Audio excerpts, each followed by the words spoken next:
use the joystick as a model. Yeah.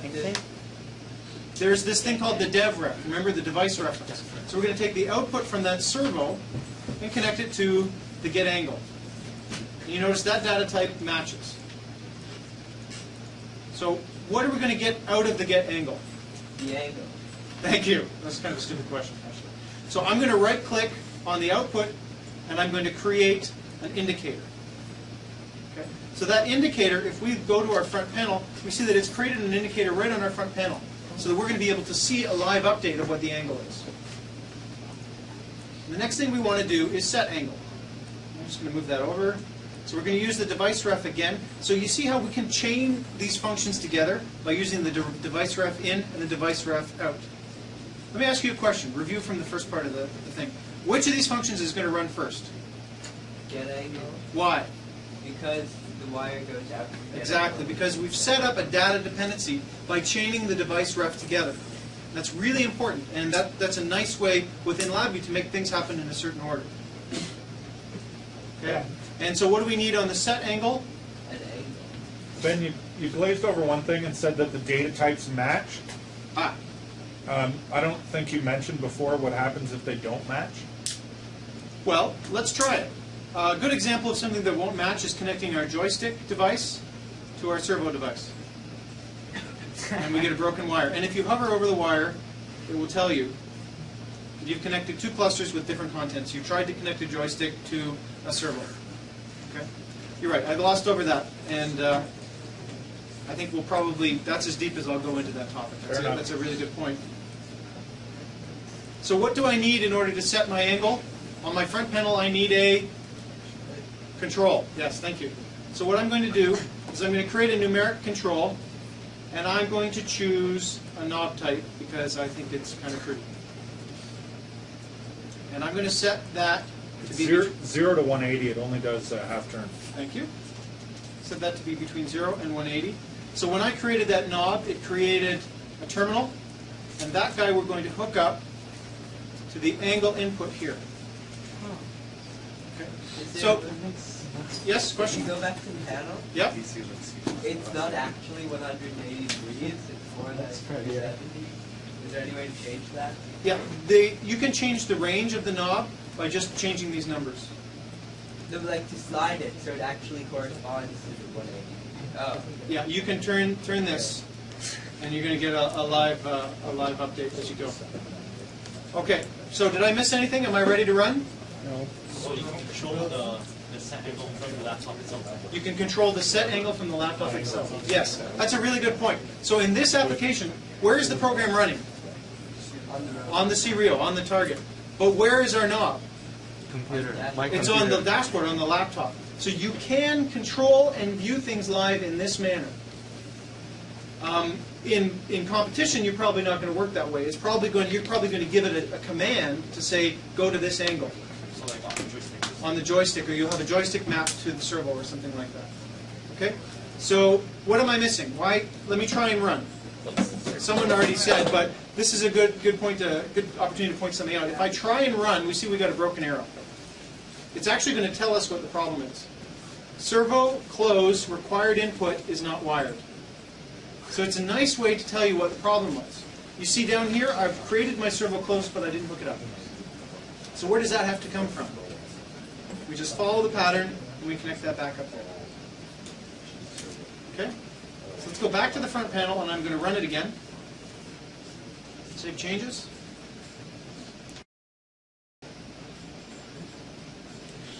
Okay, so our tank drive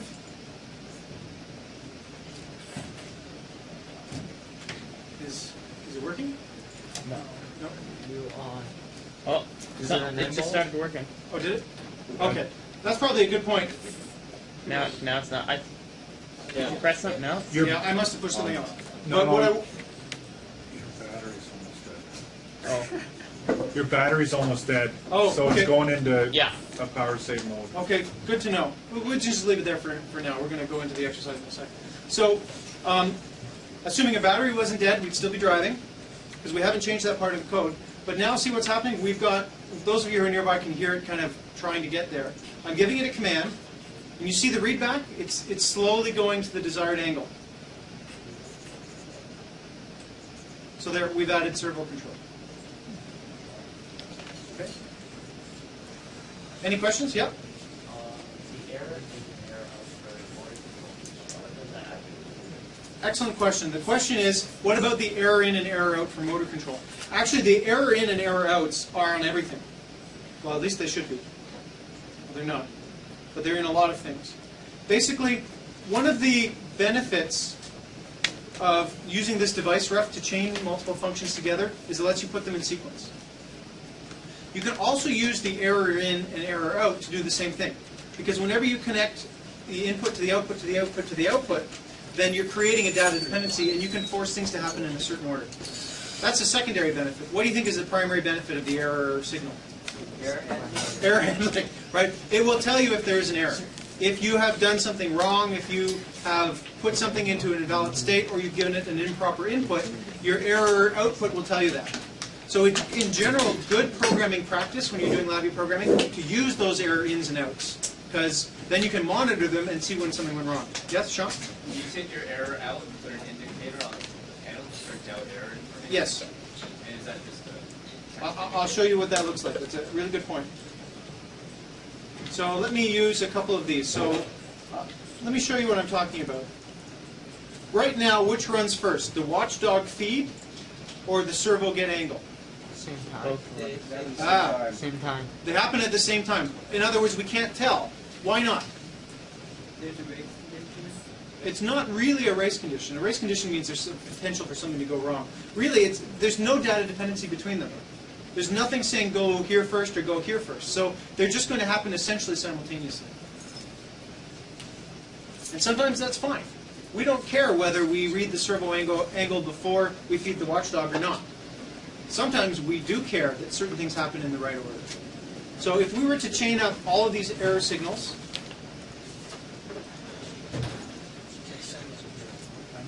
I'll just move this over so it's not obscured. Oops.